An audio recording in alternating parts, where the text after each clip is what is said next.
જય શ્રી કૃષ્ણ મિત્રો, આજે આપણે બનાવવાના છે સાબુદાણાની ખીચડી ફરાળી, જે બધા જ લોકો ઉપવાસમાં ખાઈ શકે.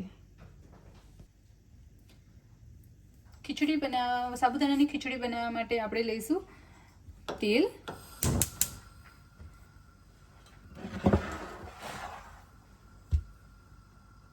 તમે જોઈ રહ્યા છો મિત્રો, આપણું તેલ ગરમ થઈ ગયું છે. એમાં આપણે નાખીશું જીરું,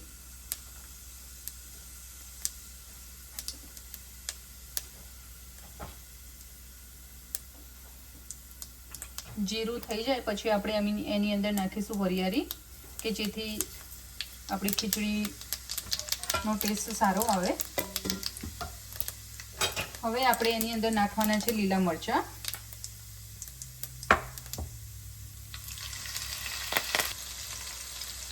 લીલા મરચાં નાખી દીધા પછી આપણે એની અંદર નાખીશું બટાકું,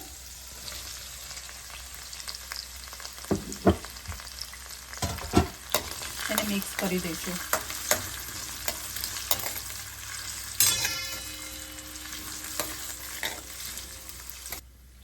આપણે તેની અંદર હળદર નાખીશું થોડી. અમુક લોકો હળદર ખાતા હોય છે ઉપવાસમાં, અમુક લોકો નથી ખાતા હોતા. કે જે રીતે તમે લોકો ઉપવાસમાં હળદર ખાતા હોય તો એની અંદર તમે હળદર નાખી શકો છો, અધરવાઇઝ તમે એને સ્કીપ કરી શકો છો. હવે આપણે ઢાંકણું બંધ કરીને એને 5 મિનિટ એને થવા દઈશું. પછી જોઈશું આપણા બટાકા ચડી ગયા છે. હવે આપણે એને જોઈ લઈએ કે બટાકા ચડી ગયા છે. આપણે જોઈ રહ્યા છીએ કે બટાકા હજી થોડા કાચા છે, તો આપણે એની અંદર એડ કરીશું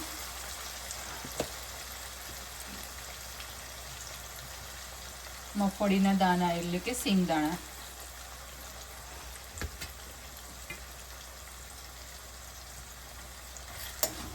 થોડા સિંગ દાણા અંદર એડ કર્યા છે. હવે આપણે થોડું બટાકાના પૂરતું આપણે થોડું ફરાળી મીઠું એડ કરીશું અંદર.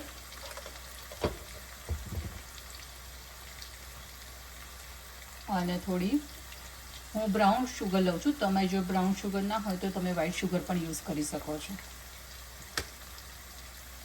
હવે આપણે એને બધું મિક્સ કરી લઈએ અને એને 2 મિનિટ માટે રહેવા દઈએ. હવે 2 મિનિટ થઈ ગઈ છે. હવે આપણે એને ચેક કરી લઈશું કે આપણા બટાકા ચડી ગયા છે કે નહીં. આપણા બટાકા ચડી ગયા છે. હવે આપણે એની અંદર નાખીશું થોડું લેમન નાખીશું.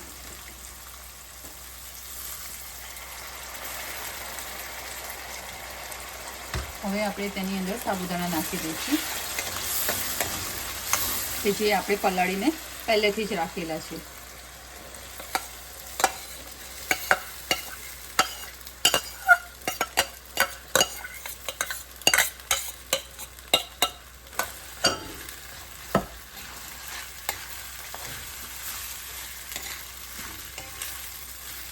હવે એને મિક્સ કરી દઈએ.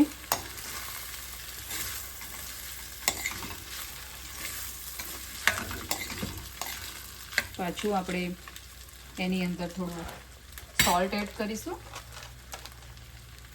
કે જે સાબુદાણામાં પણ ભળી શકે. અને એની અંદર પાછી થોડી અડધી ચમચી જેટલી શુગર પણ એડ કરીએ છીએ.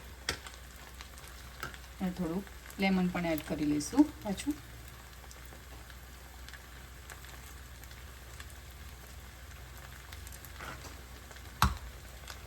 લેમન ને બધું એડ થઈ ગયું છે. હવે આપણે એને મિક્સ કરી લઈએ.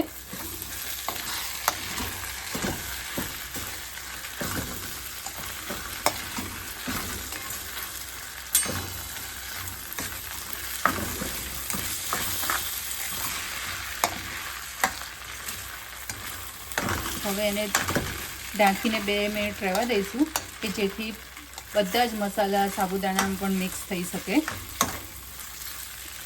તમે આની અંદર તલ નાખવા હોય તો નાખી શકો છો. મેં આની અંદર તલ એડ નથી કર્યા. અને એને 2 મિનિટ ઢાંકીને રહેવા દઈશું.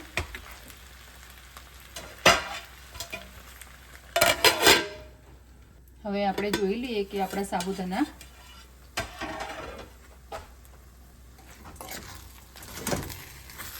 પણ થઈ ગયા છે. હવે આપણે એની અંદર સિલાન્ટ્રો એડ કરીશું.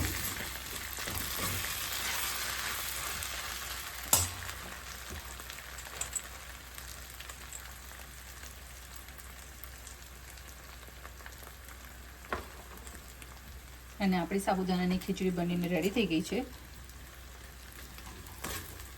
અને ફરાળીમાં બધા જ લોકો તેને ખાઈ શકે તેવી સ્વાદિષ્ટ સાબુદાનાની ખીચડી